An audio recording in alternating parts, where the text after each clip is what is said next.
පුතේ නැගිටින්නකෝ ළමයෝ. බලන්නකෝ තා කොච්චර වැඩ තියෙනවද. කොක්කෝ. නැගිටිමු.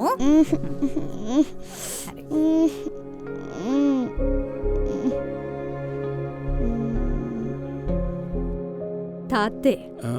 පුතාගේ ස්කෝල්ට ගෙනින්න සඳුන් පැලේ. මට මේක ලෑස්ති කරලා දෙනවද? හා දෝ.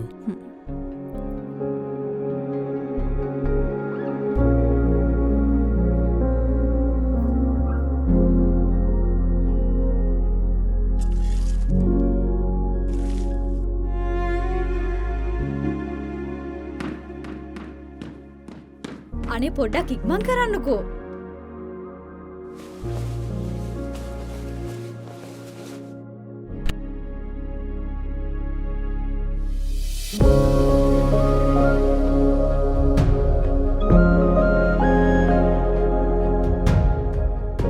छोटे पुता, छोटे पुता. පුතා අහලා තියනවද මල් ඇරෙන සද්දේ? මල් ඇරෙන සද්ද ඒ කියන්න අපි අහලා බලමුද?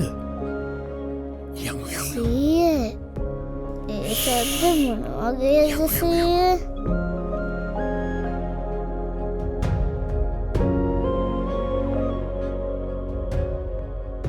පුතා නැගිටින්නකෝ ලෑස්ති වෙමුනේ. අනේ කෝ මේ ළමයා නැහැ. අයියෝ බලන්නකෝ. මේවා ඇහෙන්නේ ඉර පායනකොටලු. ඉර පෑව්වට පස්සේ නැගිටින බබාලට මේ මායා සද්ද ඇහෙන්නේ නෑ. ඔයා නම් හරි වාසනාවන්තයි.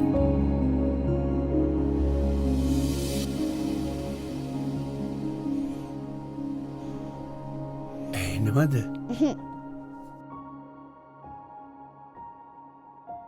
සීයේ අපිට මල් ඇහෙන සද්ද විතරයිද ඇහෙන්නේ? කල් යනකොට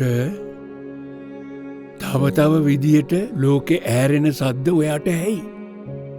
ඒවා අහලා ඔයා මටත් විස්තර කියන්නකෝ. මමත් අහලා නෑනේ. ඒ වහන්න නම් ඊට පාන් කරන් නැගිටින්න ඕන රාමයෝ නේද සීයේ?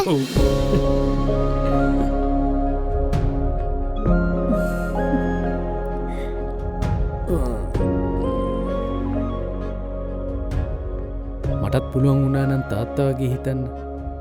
හිත නිදහස් වුණාම හුඟක් දුර පේනවා පුතා. අපි යමු. දරුවන්ට ලෝකය ලස්සනට දකින්නට මග කියන දුර දකින වැඩිහිටි පරපුරක් කියන්නේ රටකට දායාදයක්. ලෝක ළමා හා වැඩිහිටි දිනය වෙනුවෙන් සනස ලයිෆ් ඉන්ෂුරන්ස් වෙතින් පණිවිඩයක්.